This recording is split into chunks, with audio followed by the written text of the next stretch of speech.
I get there, and I was already a little nervous. And when I get there, he speaks really fast. And I say, instead of saying mande, I said, ¿cómo?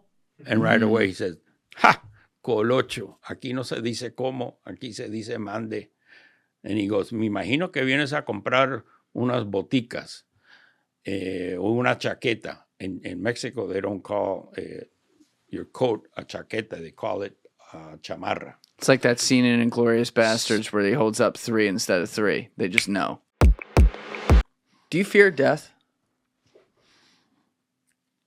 I don't think about it.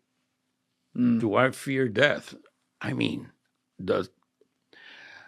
twice in my life I was very scared. Once when we were in Venezuela, and we were in Isla Margarita, and we got word that they were coming after us. The Venezuelan police was coming after us. I was really fucking scared. I knew that if we got caught, we'd get tortured bad. So we left Margarita by water, by boat. And the other time was when I was in Colombia in December, and I had a ticket back to Mexico via Costa Rica. And somehow or the other, that flight got canceled, but I had to get back to Colombia because it was December 22nd to spend Christmas with my family. And I had to go through Havana. And those motherfuckers pulled me over in Havana. They knew that I was flying with a Mexican passport. They knew I wasn't Mexican. They knew it. They held me back for 8 hours. I was shitting in my pants. And they knew it. They just didn't want to run with it, but they knew it. They let me go. But I realized at that point that if these guys wanted to, I would be lost in that system and nobody would ever hear from me again. And if they had found out you were a former Cuban who had left and gone to America, I mean, that could have been... I mean, I would have just been lost in some kind of Cuban prison forever. Now, I was really scared because I knew... Those guys know what they're doing. They got some hot intelligence, those Cubans.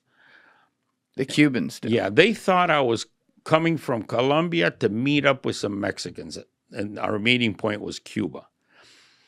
So for my inconvenience, I had a reservation at the Hotel Coiba in Havana, and I had a regular room.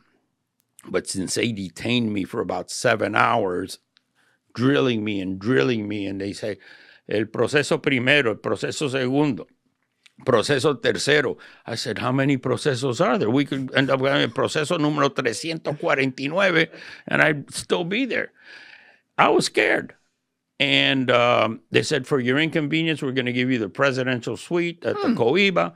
And that place was wired to the max with cameras and everything. So I just, I said I was a coffee guy. I was a coffee guy from Mexico, and I went, and next day I went to a coffee factory, so-called coffee factory. They were basically burning coffee, mostly chicharo with coffee. That's what they give el pueblo. Wait, what? English. In Cuba, the coffee that is sold to the public, it's mixed with chicharo. What's chicharo in English? Like split pea, like a type of bean.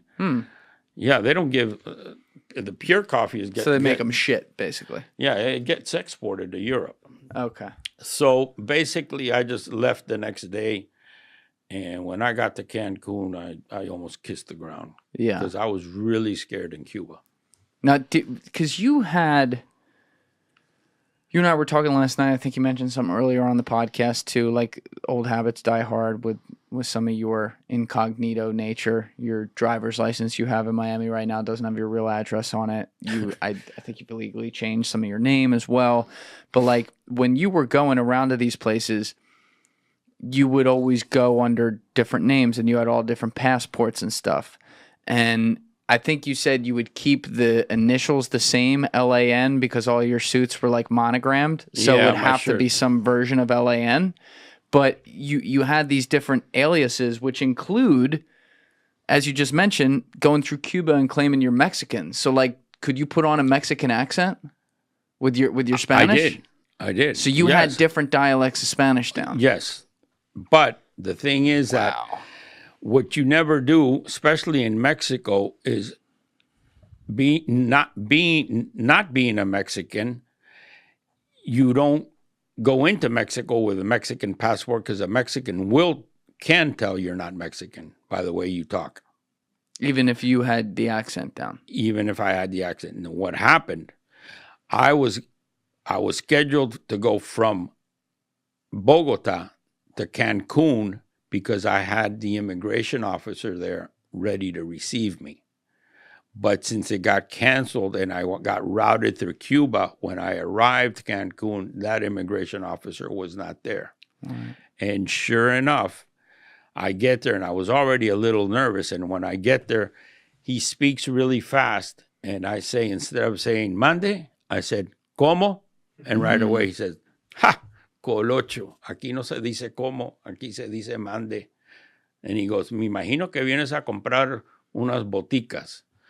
O una chaqueta. In Mexico, they don't call your coat a chaqueta. They call it chamarra. It's like that scene in Inglourious Bastards where he holds up 3 instead of 3. They just know. So he brought me in, and I just zoned in on this, and I kept with it, and I went with the flow, and I said, you have to understand, this is not what it looks like. I am not traveling under a fake passport for illegal reasons. It's for commercial reasons. I needed to go to Colombia. I'm in the coffee business. I'm the owner of Café Cuba here in Mexico. I needed to get this Mexican passport not to go through a visa process. I didn't have time. So really, this isn't being used for illegal purposes, just commercial purposes. And he said, okay, and you own Café Cuba? Says, yes, I do own Café Cuba. If you want, you can come there tomorrow, 2 days before Christmas. We can sit down in my office and we can talk about this. And the guy said, tenga 10,000 con usted el día de la entrevista. 10,000 with me the day of the interview. He let me go. He meant 10,000 pesos. I gave him $10,000. He almost he probably he almost fell off his pig and shit. And then I gave his niece a job at Café Cuba. But that's something that just flowed out of me, and the shit I'm saying doesn't make sense, but it makes sense. But you did really own that then. I did own that, and that's what saved me. And I really told the guy, it's not a real passport, but it's not being used for fraudulent purposes. It's being used for commercial purposes. Yeah. Try to figure that one out. Yeah. That's bullshit to the max. It's fraudulent. That's not who I am. And I told him my real name. My real name is Luis Navia. I own Café Cuba. Were you going under the Mexican name or the Novinsky name? I was going under Novoa. And then there was another one, Novinsky or something. You said you were Jewish? Yeah, that's the one they arrested me in Venezuela with. Did you wear the yarmulke and everything? Yeah, the whole thing. The nose. And the nose. And the nose. My daughter has Wait, what do you mean, and the nose? You had a fake nose, too? Yeah, here it is. In living color. My daughter has a picture when she was in first grade in Mexico City. We left Cancun as Navia and went to Mexico City as Naviansky. And she had her thing said Maria Naviansky. Oh, my God. Remember when we were and Jewish? She shows me that picture. She said, remember when we were Jewish? At least they have a sense of humor. Yeah, you do. I mean, you kind of have to. I think that's how you get through, right? Yeah, and to tell you the truth, it started out, and before you knew it, 25 years went through, but I just got on like a flow. I rode a wave, and I rode like the perfect wave. Thank you for watching the video, guys. If you haven't already subscribed, please smash that subscribe button and check out this clip's full podcast episode by clicking here or in the description below.